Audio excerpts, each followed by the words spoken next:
রূপা এক্ষুনি বলছিল বা বিজেপি বারবার বলছে গরু চোর গরু চোর গরু চোর, কিন্তু প্রমাণ তো করতে পারলো না কেন্দ্রীয় তদন্তকারী সংস্থা। এদিক থেকেই কি বিজেপি এ রাজ্যে আবার পিছিয়ে গেল?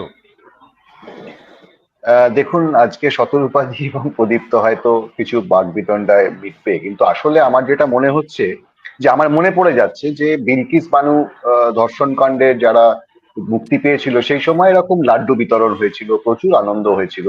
তো এই যে একটা ট্রেন তৈরি হচ্ছে, মানে ইডি সিবিআই ধরছে কিন্তু আলটিমেটলি কনভিকশন হচ্ছে না, এই ট্রেনটা তো খুব মারাত্মক ট্রেন। এবং তার ফলে দেখুন, আজকে আপনাকেও যে প্রচার, মানে আপনাকেও যে প্রোগ্রাম করতে হচ্ছে, আপনি প্রায় নেতাজির সঙ্গে তুলনা করে ফেলছেন, মানে একটা নায়কের জায়গায় নিয়ে যাচ্ছেন, আপনি বলছেন কারিশমা। মানে যদি এগুলো কারিশমা হয়, তাহলে তো মানে আমি জানি না, মানে তৃণমূলের যিনি মুখপত্র আছে তিনি বললেন রাজনৈতিক প্রজ্ঞা। মানে বাহুবলীদের যদি জিনিসটাকে আমরা রাজনৈতিক প্রজ্ঞায় নিয়ে যাই, তাহলে রাজনীতিটাকে কোন জায়গায় নামাচ্ছি আমরা বুঝতে হবে। আমার যেটা ভয় করছে বা আমার যেটা আশঙ্কা হচ্ছে, আমি যদি ভুল হই আমার থেকে খুশি কেউ হবে না শরণবাবু। একটা আসলে রাজনীতি তো খুব গভীর জলের গভীর জিনিস। মানে এই দেখুন, হঠাৎ করে একটা একটা বিল কিন্তু পাশ করার ব্যাপার আছে, সেই বিলটাতে হয়তো বিজেপির তৃণমূলের কিছু ভোট লাগবে বা তৃণমূলকে ওয়াকআউট করে যেতে হবে, যেটা এক দেশ এক ভোট, এবং এটা খুবই মারাত্মক বিল। এই আমি জানি না, এই ঠিক এই সময়তেই কিন্তু অনুব্রত, আপনার বাকিবুর, এনামুল হক, সবাই, মানিক ভট্টাচার্য, সবাই আস্তে আস্তে ছাড়া পেয়ে গেল। এর পিছনে অন্য কোন রকম রাজনৈতিক সুতো আছে কিনা জানি না, কিন্তু এটা বারবার মনে হচ্ছে যে ইডি সিবিআই কি সত্যি এরা কি এতটাই অপদার্থ মানে হতে পারে, মানে এতটাই এনারা পাচ্ছেন না কোনো কিছুই। আজকে কালকেই আমি যে জনতার দরবার করেছিলাম তাতে এই এই একটা জিনিস নিয়ে আলোচনা করেছিলাম যে কোর্টের কপিতে রয়েছে, কোর্ট বলছে ইডি যে সাক্ষী নিয়েছে, সাক্ষ্য নিয়েছে, সেই সাক্ষীরা হচ্ছে বাঙালি। সে এবং অনুব্রত যা বলেছেন তিনি হচ্ছেন বাঙালি, বাংলায় বলেছেন। মানে এটা এটা দিতে পারেনি, এটা আমরাও পড়েছি, আমরাও দেখেছি, কিন্তু আমি বলছি যে এই যে দেখুন, আজকে এই যে অনুব্রত বেরিয়ে এলো এবং এরপরে তৃণমূলের মুখপাত্র থেকে সবাই বুক চিটিয়ে বলবে ইডি ভুল করেছে, কিন্তু যে ঘটনাগুলো ঘটেছে, যেগুলো আমরা চোখে দেখেছি, আপনারাও দেখিয়েছেন, সেগুলো কি তাহলে ভুল ছিল? মানে এই যে ট্রেন তৈরি হচ্ছে যে আমরা অন্যায় করব, আমাদের কেউ কিছু করতে পারবে না, এবং আমরা রোজ অন্যায় করব, রোজ এরকম কাজ করে যাব, তার মানে আজকে অনুব্রত, শাহজাহানরা বারবার কিছু করবে এবং ছাড়া পাবে। হয়তো আমি পার্থবাবু আর ওই যারা আছেন তারা ছাড়া পাবেন কিনা আমি জানি না, কারণ তাদের এই মুহূর্তে হয়তো সাংগঠনিক ভাবে দরকার নেই, কিন্তু অনুব্রত দরকার আছে, শাহজাহানদের দরকার আছে, এবং এটা কোনো অন্যরকম ওর পিছনে রাজনৈতিক অভিসন্ধি আছে কিনা আমি জানি না, সেটা ওনারা বলবেন। কিন্তু আমি বিশ্বজিতের কাছে আসবো, রাজনৈতিক প্রজ্ঞার বিষয়টা ছেড়ে দিলাম, কিন্তু আমরা দেখাচ্ছি কেন? হ্যাঁ, টিআরপির জন্য অবশ্যই দেখাচ্ছি, কিন্তু তোমার কি মনে হয় না যে বীরভূমে অনুব্রত মণ্ডল মানে একটা নাম, অনুব্রত মণ্ডল মানে একটা ফিগার, রাজনৈতিক ফিগার? অয়নদা, প্রথম কথা মনে রাখতে হবে, এটা তৃণমূল কংগ্রেসের নৈতিক জয়। কেন নৈতিক জয়? তার কারণ অনুব্রত মণ্ডলকে দোষী সাব্যস্ত করা হয়নি, অভিযুক্ত, এবং ভারতবর্ষের বিচার ব্যবস্থায় দোষী যারা, তাদের তথ্য প্রমাণ না থাকলে তাকে ছেড়ে দিতে হয়েছে বা জামিন দিতে হয়েছে। তিনি কিন্তু মুক্ত নন, তিনি জামিনে বাইরে এসছেন। এবার দ্বিতীয় বিষয় যেটা গুরুত্বপূর্ণ, কালকে তুমি যেটা নিয়ে শো করেছো, বলো আজকের দিনে প্রযুক্তি যখন উন্নত হচ্ছে, তখন কি বিশ্বাস করতে হবে যে বাংলা ভাষায় কেউ সাক্ষ্য দিলে সেটা ইংরেজিতে ট্রান্সফার করা যাচ্ছে না বা ট্রান্সলেট করা যাচ্ছে না? আজকে ভারতের রাষ্ট্রপ্রধান নরেন্দ্র মোদী যখন জাপানে যাচ্ছেন, তিনি হিন্দিতে বলছেন, জাপানি ভাষার সঙ্গে সঙ্গে ট্রান্সলেট হয়ে যাচ্ছে। তাহলে আজকে ইডি, তার যদি, এটা তো তাদের ব্যর্থতার দায় যে তারা আজকে এটা করতে পারছে না। একই সঙ্গে তৃণমূল কংগ্রেস নেতা হিসাবে, রাজনৈতিক নেতা হিসাবে অনুব্রতের উপর ভরসা রেখেছে, যে ভরসা পার্থ চট্টোপাধ্যায়ের উপর রাখেনি। কারণ পার্থ চট্টোপাধ্যায়কে কিছুদিনের মধ্যে দল থেকে সাসপেন্ড করা হয়েছে, অনুব্রত মণ্ডলকে দল থেকে সাসপেন্ড করা হয়নি, বরং অনুব্রত মণ্ডলের প্রধান বিরোধী কাজল শেখ, তাকে তুলে আনা হয়েছে এবং সংগঠনকে একই রকম শক্তিশালী করার চেষ্টা করা হয়েছে। দুঃখের বিষয় কি, বিরোধীরা এই সময় বীরভূমে তাদের অনুব্রত না থাকার যে অ্যাডভান্টেজ, সেটা নিতে পারেনি, অর্থাৎ তাদের সংগঠন শক্তিশালী করতে পারেনি। এই দুর্বলতা কিন্তু বিরোধীদের রয়েছে। বরং এই মুহূর্তে এসে আবার কাজল শেখ এবং অনুব্রতকে পাশাপাশি রেখে যদি তৃণমূল সংগঠন শক্তিশালী করতে পারে, তার থেকে রাজনৈতিক তারা ফায়দা পাবে। কিন্তু এর পাশাপাশি আমরা মনে করি, যদি অভিযুক্ত দোষী সাব্যস্ত হয়, তাহলে ভারতবর্ষের বিচার ব্যবস্থায় তার শাস্তি হবে, কিন্তু যদি দোষী সাব্যস্ত না হয়, ইডি বা সিবিআই যদি না পারে, তাহলে তাকে আটকে রাখবে কেন? সেই তথ্য প্রমাণ তাদেরকে জোগাড় করতে আর হবে, কত বছর তাদের লাগবে ট্রান্সলেট সেটাও করতে হবে। আমাদের দেখার বিষয়, যে কত বছর পরে দোষী সাব্যস্ত হন বা আদৌ হন কিনা। কিন্তু শতরূপা এটা তো বিস্ফোরক অভিযোগ করলেন দেবাশিস দা, ব্যক্তিগতভাবে অভিযোগ করলেন যে এই এক দেশ এক ভোট নিয়ে তৃণমূলের ভোট দরকার, সেই কারণেই নাকি মানিক ভট্টাচার্য থেকে আরম্ভ করে লাস্ট অনুব্রত মণ্ডল জামিন দিয়ে দেওয়া হচ্ছে বিভিন্ন সময়। আশঙ্কা করেছে। হ্যাঁ, আচ্ছা, আশঙ্কাটা আমি দেবাশিস বাবুকে ভীষণ রেসপেক্ট করি, বিকজ ওনার ওপিনিয়ন গুলো আমার বেশ ভালো লাগে। প্রথমেই তোমাকে যেমন বকে দিল যে তুমি প্রায় নেতাজির জায়গায় দিয়ে দিয়েছো, সুন্দর করে, আমার মতো না, সুন্দর করে ভদ্রভাবে বকলেন। দ্বিতীয়ত উনি যে এরকম আশা করছেন বা আশঙ্কা করছেন যে আমরা সেন্ট্রাল গভর্নমেন্ট সুপ্রিম কোর্ট চালাই, এটা তো একটা দারুণ ব্যাপার। মানে আমি অন্তত জানতাম না এতদিন ধরে যে সেন্ট্রাল গভর্নমেন্ট, মাননীয় প্রধানমন্ত্রী সুপ্রিম কোর্ট না সুপ্রিম কোর্ট কেন, সুপ্রিম কোর্ট কেন, যা তথ্য প্রমাণ দেবে ইডি সিবিআই তার উপরে নির্ভর করে যে কোনো কোর্ট নির্দেশ দেবে। হ্যাঁ, তো যাই হোক, সেটা তো আমরা করছি না।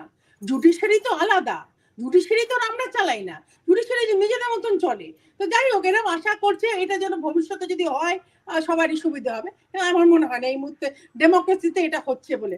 আরেকটা জিনিস যেটা সবচেয়ে বড় কথা, তুমি যেটা তুললে এই বাংলা ট্রান্সলেশনের ব্যাপারটা, এটা বোধহয় সত্যি নয়, যদিও একটা এরকম কথা ঘুরছে আমার কাছে। মানে যখন এটা এলো, কোর্ট কপিতে আছে, কোর্ট কপিতে লেখা আছে। আমি জানি না, আমি বলতে The পারবো না, prime কারণ আমার reason কাছে why the যখন trial এলো, is not proceeding further is the absence of I English got this, translation of documents which are in Bengali language. এটা কোর্ট কপি। আমি আমার কাছেও এসছে। তো আমি যখন মানে আমার যারা চেনা জানা লয়ার যারা কোর্টে আছে, আমি যখন জিজ্ঞেস করলাম, আমাকে বলা হলো that this is not very authentic. যাই হোক, কোর্ট কপি যদি, আমার এখানে কিছু বলার নেই। আমি কোর্ট কপি আমার কাছে প্রশ্নটা হচ্ছে আছে। মাঠে ময়দানে বিজেপির কি হবে বীরভূমে। না, এটাই আমি বলছি, বিশ্বজিতের কথায় আমি আসছি। আমাদের সংগঠন আমাদের মতন করে কিন্তু তৈরি হচ্ছে। হ্যাঁ, আমরা এখন, তুমি যদি বিশ্বজিৎ যদি সংগঠনের মাপকাঠি হয় চারাম চারাম বা দুধ বা কি গুড় বাতাসা, এটা আমরা করি না। আমরা আমাদের মতন যথেষ্ট সুন্দর করে সংগঠন করছি। যখন সময় আসবে টু টেস্ট ইট, তখন আবার দেখা যাবে। কিন্তু ভেতরে ভেতরে আমাদের সংগঠন তৈরি হচ্ছে। আরেকটা জিনিস আমি কালকেও প্রদীপ্তকে বলছিলাম, আমরা দুজনে অন্য চ্যানেলে ছিলাম, অন্য কথায়, মানে নট অন এয়ার, যে তিহার বোধহয় এখন ইভ্যাকুয়েশন চলছে, যে বড় সড়ো কাউকে ধরা হবে বলে আমার মনে হচ্ছে ঘরটর গুলো খালি হচ্ছে। তো এটাও একটু দেখতে হবে পরিবর্তন। আচ্ছা, যে যার মতো পারসেপশন প্রদীপ্ত, ঘরটর খালি হচ্ছে, অনেক বড় কোনো বিজেপির না কংগ্রেসের না তৃণমূলের আমি জানি না, কিন্তু রাজনীতিতে কি বিজেপিকে আরো পিছিয়ে দেওয়া সম্ভব হলো? না, আমি জানি না 2016 সালের মার্চের কথা বলছে কিনা দিদি, যে চোট দেখাচ্ছিল কি একজন, সে এখন বিরোধী দলনেতা, সেটাও হতে পারে। আমি দেখবো, আগে দেবাশিস দার একটা উত্তর দেওয়া খুব জরুরি। দেবাশিস দা বলছিল যে নেতাজির সঙ্গে তুলনা করা বা মানুষ রাজনৈতিক প্রজ্ঞা কিভাবে তাকে আপ্যায়ন করছে এসব। আমার হঠাৎ করে সুশান্ত ঘোষের কথা মনে পড়ে গেল। সুশান্ত ঘোষকে যেভাবে আপ্যায়ন করা হয়েছিল, তারপর দায়িত্ব দিয়ে দেওয়া হয়েছিল, সেটা কিসের ভিত্তিতে হয়েছিল? সুশান্ত ঘোষ কি একদম খুব মানে সাধু পুরুষ হয়ে গিয়েছিলেন বা হননি, সেটা আমি জানি না। ওয়ান নেশন ওয়ান ভোট নিয়ে যদি কোনো রাজ্য এবং রাজ্য সরকার বা রাজনৈতিক দল হিসেবে প্রথম বিরোধিতা লিখিতভাবে করে থাকে, সেটা মমতা বন্দ্যোপাধ্যায়। বিজয়ান এখনো করেননি, কেরালা থেকে এখনো এরকম কোনো লেখা আমরা পাইনি। কিন্তু আমরা বারংবার এই লেখা এবং আমাদের বক্তব্য আমরা সোশ্যাল মিডিয়া থেকে শুরু করে সরকারকে, নিজেদের রাজনৈতিক দলের চেয়ারপারসন মমতা বন্দ্যোপাধ্যায় পরিষ্কার লিখেছেন, যেটা অন্য কোনো দল সাহস পাননি। এখন গরু পাচার নিয়ে অনেক কথা হলো, যা দেখলাম এতক্ষণ ধরে সেসব কথা উনি বললেন। সত্যি তো, আমরা দেখলাম বর্ডার দিয়ে পাস হচ্ছে, অন্য রাজ্য দিয়ে আসছে। তাহলে শুধু পশ্চিমবঙ্গকে ধরার টেন্ডেন্সি কেন? শুধু পশ্চিমবঙ্গই কেন? শুধু অনুব্রত মণ্ডলই কেন? কোথা, যদি গরু পাচার সত্যি হয়ে থাকে, কোথা থেকে গরুগুলো আসছিল এবং কোথা দিয়ে যাচ্ছিল, এই দুয়ের জায়গাটা কে দেখবে? আমার জানা নেই, যদিও দর্শকরা নিশ্চয়ই বিচার করবে।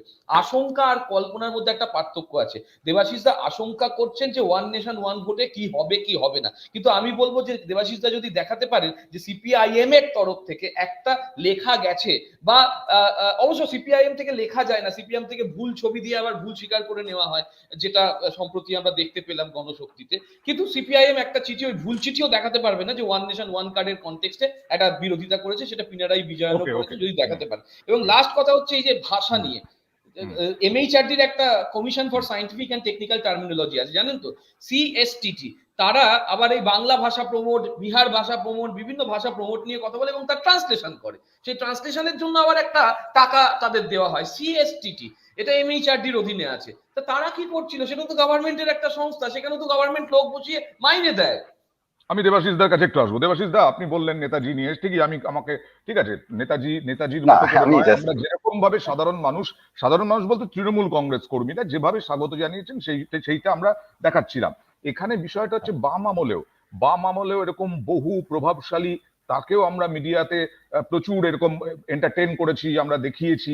সুতরাং অনুব্রত মণ্ডল, আপনি মানবেন কিনা আমি জানি না, অনুব্রত মণ্ডলই তো বিরোধীদের 2011 সালের পর থেকে বিরোধী দলগুলোর কাঁটা।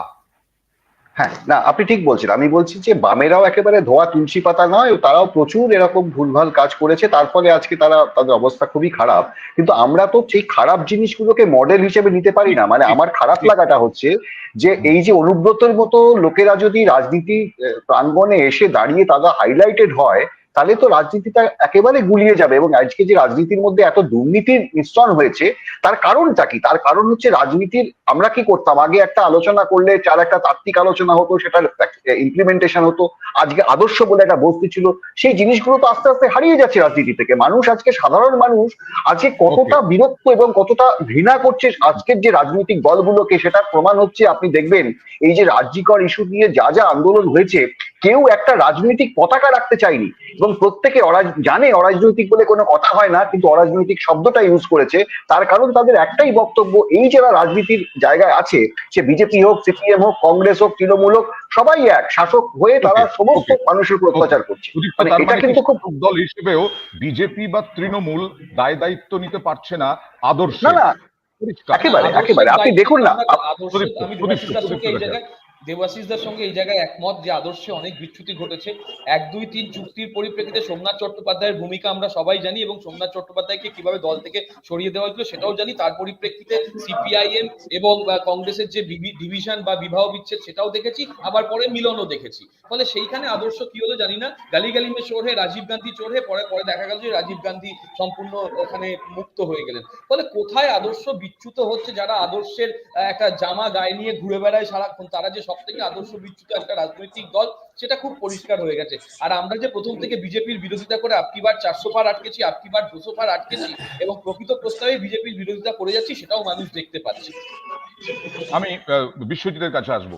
বিশ্বজিৎ, কতটা মনে হচ্ছে যে কঠিন লড়াই এবার সিপিআইএম বা বিজেপির, বা আদৌ কঠিন লড়াই কিনা যদি অনুব্রত মণ্ডল আবার সেই রকম দোর্দণ্ড প্রতাপ হয়ে ওঠেন? আমার বিশ্বাস অয়নদা, যে এইখানে অনুব্রত মণ্ডল ছাড়া পাওয়ার পিছনে ইডির সদিচ্ছার অভাব আছে। কারণ সদিচ্ছা থাকলে ট্রান্সলেশনটা কোর্টের কাগজে লেখা থাকলেও কোনো কঠিন কাজ নয় প্রযুক্তির উন্নতিতে। 1, 2 নম্বর, আদর্শের যখন প্রশ্ন হচ্ছে, কোনো রাজনৈতিক দল ধোয়া তুলসী পাতা নয়। সব রাজনৈতিক দলে আদর্শহীন এবং আদর্শযুক্ত নেতারা আছেন, সেই কারণে এখনো মানুষ ভোট দিতে যান, রাজনীতিতে বিশ্বাস রাখেন। 3 নম্বর, অনুব্রত মণ্ডল এমন নয় যারা রাজনীতি করেন, যারা স্ট্র্যাটেজিস্ট। আগে যেভাবে অপারেশন হতো, আগে যেভাবে রাজনীতি করতেন, এখনো আবার 2 বছর পরে এসে ওই ঢঙে করবেন এমন নয়। প্রথম কাজ সংগঠনকে শক্তিশালী করে তার থেকে তিনি তার কর্মীদের মধ্যে আত্মবিশ্বাস জাগাতে পারেন কিনা এটা দেখার, যার জন্য পরবর্তী নির্বাচন অব্দি অপেক্ষা করতে হবে। তবে লড়াইটা বিরোধীদের ক্ষেত্রে অনেক অনেক অনেক কঠিন। আমি অন্যান্য বিরোধীদের কথা বলছি শতরূপা। অন্যান্য বিরোধীরা তারা বারবার বলছে ওপর মহলে সেটিং।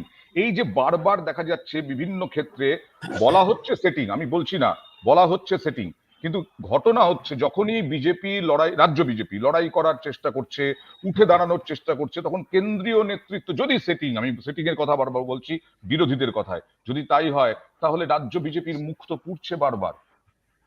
না, রাজ্য বিজেপির মুখ এখানে অনুব্রত রিলিজের সঙ্গে কেন পুড়বে? অনুব্রত গরু পাচার করে, ইডি সিবিআই তাকে ধরে নিয়ে গেল, তিহার জেলে ছিল, তাকে বেলে বের করেছে। আমি এটা 100 বার বলছি, এটা আমার বলার নয়, এটা it is a court order যে he is out on bail 10 লক্ষ টাকা পার্সোনাল বন্ড দিয়ে। তো সেখানে তো ওরা সেলিব্রেট করছে, ন্যাচারালি তাদের লোক ফিরে এসছে, অনুব্রত চোখের জল ফেলছে, সবারই খারাপ লাগতে পারে, আহা 2 বছর জেলে ছিল, সব আমি মানলাম।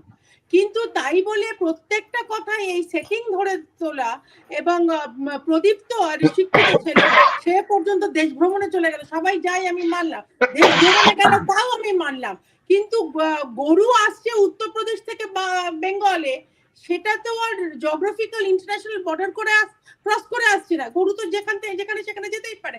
আমি জানি না ও কিসের কথা বলছে, নাকি ওর পিসির মতন ওর জোরও জিওগ্রাফি গুলিয়ে গেছে যে বাংলাদেশের পাশে পাকিস্তান, ও মুখ্যমন্ত্রী এরকম বলেই থাকে। কিন্তু প্রদীপ্ত তো শিক্ষিত, প্রদীপ্ত যখন দেশ ভ্রমণে যাবে তখন তো অন্তত ইন্টারন্যাশনাল বর্ডার আর ইন্টারনাল স্টেট বর্ডারের মধ্যে তো ঠিক আছে, তফাৎটা প্রদীপ্তর বুঝবে। কাছ থেকে আমি সংক্ষেপে just জবাবটা last নিয়ে নিই। একটা ছোট্ট কথা বলি, জাস্ট হ্যাঁ। আমি একটা লাস্ট ছোট্ট কথা হুম। বলি যে আবারও আমি বলছি, এই নিয়ে যারা আনন্দ করছে করুক, কিন্তু প্লিজ শিক্ষিত মানুষ যারা আছে, যে যারা ভালো মতন জানে, লালু প্রসাদ যাদবের মতনও অনেক লোক বেলে ছাড়া পেয়ে আরো অনেক বেশি সময়ের জন্য জেলে ফেরত গেছিল।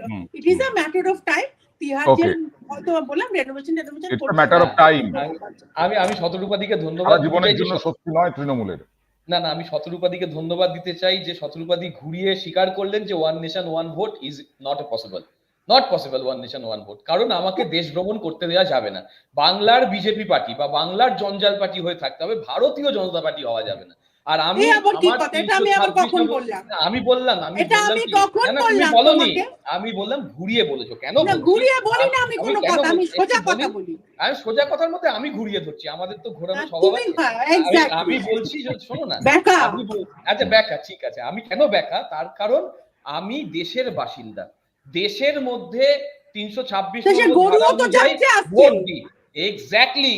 তাহলে ইডি যখন করছে, ইডি তো দেশের, ইডি তো রাজ্যের না। তাহলে ইডি যখন দেশের, তাহলে ইডিকে কেন দেশের যারা অন্যান্য জায়গায় এর সঙ্গে জড়িত তাদের ধরবে না? সেই কথাটাই বলেছি। কারণ বেঙ্গলের সঙ্গে বর্ডার আছে বাংলাদেশে। এবার সেই বর্ডারটার কথা আমি বলেছি। মূর্খের মতন কথা বলো না। মূর্খের মতন তুমি বলো না, কারণ তুমি মূর্খের মতন বলছো বিএসএফ টাকা, বাংলাদেশের বর্ডার ক্রস করছে গরু, সেইখানে গরু বাজারের কথা উঠছে। আমি এটা কি তাহলে বিএসএফ আমার দিদি অন্য ওকে কুল যে লোকটা জেলে ছিল তার কথা কি হবে?